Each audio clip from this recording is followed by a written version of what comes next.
With the recent shootings and murders of women in the city of New Orleans, the interim police chief says police can't do the job alone. As Andres Fuentes reports, she says that people in the community need to keep coming forward.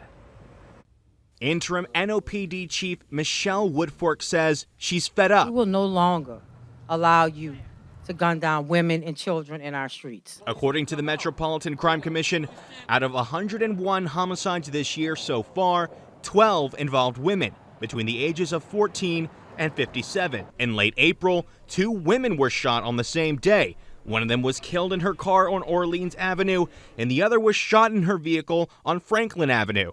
And both cars had children in the back seat. There is no tolerance for shooting at a vehicle with children in the car. And despite the similarities in these cases, But to my knowledge, they're not related. in her weekly public safety press conference, Mayor LaToya Cantrell says the recent uptick in crime against women is concerning. What we're seeing is that these incidents are not random or isolated incidents. Oftentimes, again, individuals know one another, and what we're seeing, they're domestic in nature. Even with the high number of murders, Woodfork says that there's been progress solving them. Currently, our murder clearance rate is at 43.6%, and our murder solve rate is at 45.7%. With the number of cases they are catching every day, I mean, they are doing good work.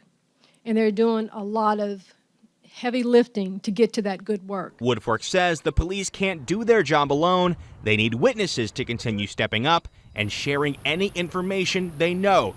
She hopes it will lead to more suspects being ID'd and more cases getting solved. We can have 2,000 police officers out there, but if someone wants to commit one of those violent shootings or homicides, they're going to find a way to do it.